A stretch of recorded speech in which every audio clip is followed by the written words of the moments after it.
So after World War II, America is the only major industrial nation left standing. And America uses the opportunity to rebuild both its economy as well as the global economy.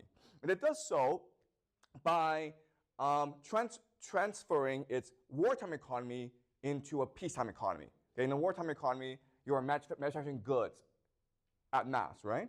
When a peacetime economy, you're also doing that. The problem, though, is now that you have peace, who's going to buy these products? So what America did was it basically said to Europe, we'll make these products, these manufactured goods, these cars, and you will buy them. Europe's like, we have no money. And America's like, don't worry about it. We'll lend you the money, okay? And so this worked out really well for America. If you were a white high school graduate, male in America in the 1950s and 60s, 70s, you had the best life. You lived better than the nobility of Rome, okay? This is just a guy, he could be a salesperson, he could be a clerk, he could be a factory worker, but he had a car. In fact, he probably had 2 cars. He had his own house. His wife didn't have to work, and he could send his 3 kids to college. Also, they could take 1 or 2 vacations a year to Europe. It was really the best life. And that's what the Pax Americana created, okay? Prosperity and peace for the American middle class. But the problem is that over time, the Germans started to catch up. The Germans were destroyed in World War II, so they were incentivized to work together, to work hard, to rebuild their civilization.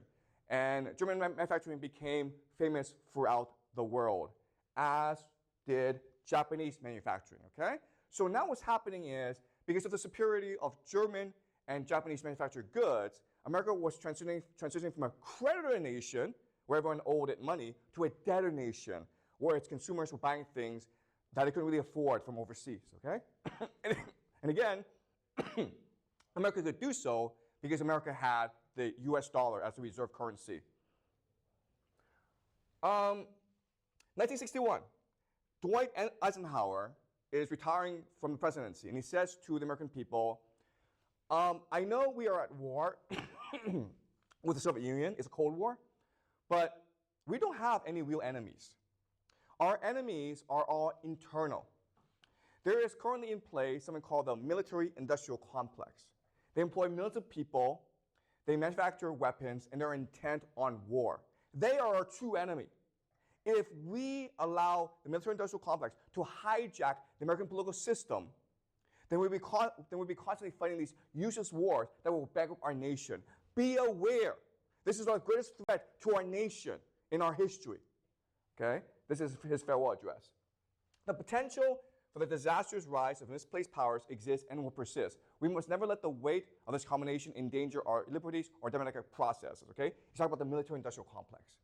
And it proved present and prophetic because after he retired, America will start engaging in wars around the world that it could neither afford nor could it fight properly, and it bankrupted America. The most famous example is the Vietnam War, okay? Where America lost about 50,000 soldiers and killed millions and millions of Vietnamese civilians. It was a pointless, brutal war that almost bankrupted America, and it almost caused a civil war in America, right? At this time, America was also competing with the Soviet Union in a space race, right? So in 1969, America sent a man to the moon. And this is a real picture, okay? Now some of you might be like, some of you who might be conspiracy theorists, okay? Not me, but some of you might be conspiracy theorists say, wait a minute here. Why is the lighting perfect on the moon, right? And why are there no stars in space? And why is this flag floating around, okay? Conspiracy theorists would ask these questions. I don't ask these questions because I'm not a conspiracy theorist. Just so we're completely sure, okay? Also at this time, Lyndon B. Johnson announced the Great Society, which was this fantastic social program to ensure that each and every American had an opportunity at the American dream. Okay, so you had free healthcare for the elderly. You had programs like Head Start. It was fantastic, but it's also really, really expensive. So if you are a nation like France, you're like you know what? America is sending people to the moon. It's fighting all these pointless wars, and it's building all these great social programs for its population. Does America have the money to do this? In other words, is it possible that the US currency, the US dollar, is no longer able to repay its obligations? That's why France, under Charles de Gaulle, sent warships to America in the mid-60s to repatriate its gold. It's afraid that America will go bankrupt. And this proved very, very wise. And after France did this, there's now this fear among Americans that every nation will do this. And then every nation did this, America will go bankrupt, right? That's why in the year 1971, Richard Nixon announces the US dollar will no longer be tied to gold, which means that you can't use US dollars to buy gold anymore. Which means what? Which means the US dollar is based on nothing. The value of the US dollar is now based primarily on people's faith in its value. Okay? So this leads to a lot of problems like inflation and oil shock. So to solve this problem, in 1973, Nixon signs an agreement with Saudi Arabia. Basically, the agreement is that from now on, Saudi Arabia, which is the world's largest oil exporter, will only take payments in US dollars. And whatever savings that Saudi Arabia has will be invested in US treasuries. Okay? So this is what we call the petrodollar. And the idea here is now the value of the US dollar is tied to the value of oil, okay? You can always exchange US dollars for oil. But then Nixon did something that was extremely clever. He went to China, okay? So for the longest time, China and the United States were at a Cold War. Americans basically isolated China. So in 1972, Nixon visited Mao Zedong. Why? The answer is very simple. Because he needed more consumers to buy US dollars. Does that make sense? He needed people to want US dollars. He needed to create a US dollar addiction. And to do this, what did America do? America gave China everything. America started to ship its factories overseas to China. America gave all its expertise and technology to China. America started to educate the Chinese elite. And what's really important is American defense companies started to give military secret technology to China, okay? Now, I know that in the United States, people believe that China stole this technology. China didn't have to steal this technology because America gave it to China for free, okay? Why would America do this? To create dependence on America. Because once the dependence is created, then Chinese will want US dollars, okay? The intention has always been to create a market for US dollars in order to prop up the US currency, okay? Does that make sense? So Saudi Arabia gave its oil to the United States, and China gave its labor, okay, its most precious commodity, to the United States in exchange for US dollars. All right, so why is this important? Let's look at the case of Japan. The year is 1985, okay? And this is something called the Plaza Accord.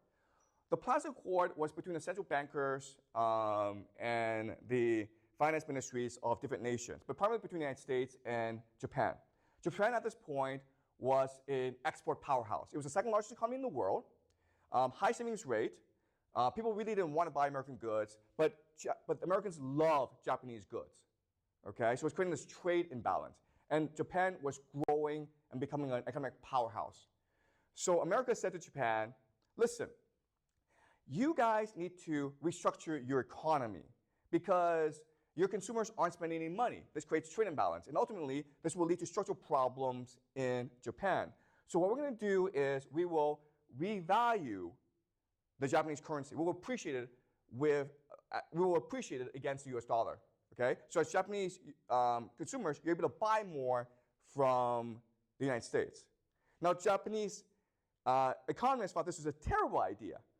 But because America has military bases in Japan, Japan didn't even have a choice in the matter, right? And so this created the Japanese explosion of wealth, okay? So they were by Rockefeller Plaza in New York City, and this created a Fair of Japan in the United States. So to demonstrate to you how ridiculous the situation was, in the year 1990, in Kyoto, the imperial grounds, okay? I'm not talking about the city of Kyoto. I'm talking about the imperial grounds in Kyoto, okay? That land by itself was worth more than Canada as a country. You could sell the imperial grounds of Kyoto and go buy Canada for yourself, okay? That's how ridiculous the situation was in Japan. Because of the appreciation of the yen, cheap money flooded into the nation of Japan, and so people were speculating on real estate and the stock market, okay, which led to ultimately economic collapse in Japan. So as you can see, from the 60s up until about the 90s, Japanese growth was pretty strong. But after the Plaza Accord, you saw a steep drop, okay? The Plaza Accords, by appreciating the yen, by giving Japanese easy money, it destroyed the Japanese economy. All right, so remember this. If you want to nuke an economy in a nation, if you really want to destroy an economy in a nation, give them easy money, all right? If I want to destroy you as a person, I'm going to give you $1 million because you're going to take that $1 million and do stupid things with it, okay?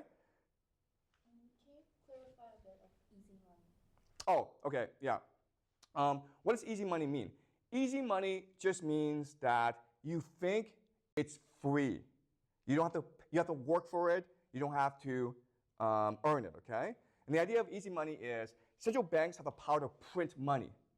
So if you come to me, I'm a bank, I can actually just give you $1 million. And you take it. That's easy money, right? Okay, that's the idea. Okay, so you don't understand this. It's a hard concept to understand. But banks have that power. They can just print money out of nothing. Okay, and this is what we call easy money. And what this leads to is disaster. Okay, so let's go over the list of how easy money destroys nations. First is that it turns manufacturers into financial speculators. The reason why is maybe you're a car company, okay, and before you're making good money making cars and selling it to the Americans. But if the economy is blowing up, the stock market is increasing, the real estate market is increasing, you're actually better off taking all your savings, your investments, and put it into the stock market, right? Because you have better returns. And as a corporation, you have to guarantee better returns for your investors, okay? It makes people lazy, selfish, and greedy. That's easy to understand, right? If someone just gave you $1 million, you would not want to work or study ever again in your life. You create too much debt too quickly. You create financial bubbles, corruption between the politicians and the financial elite. You create massive inequality, right? Because it's usually the wealthy who most benefit from this wealth generation. You will increase unemployment and bankruptcies. And the last thing, this is really important, is because all this surge in prices, you price out young people and you destroy the nation's future. You look at the birth rate in Japan, it's about 1, okay? And the reason why is Japanese young people do not see a future for themselves. Houses are too expensive, the jobs don't pay that well, okay? Any questions before I continue?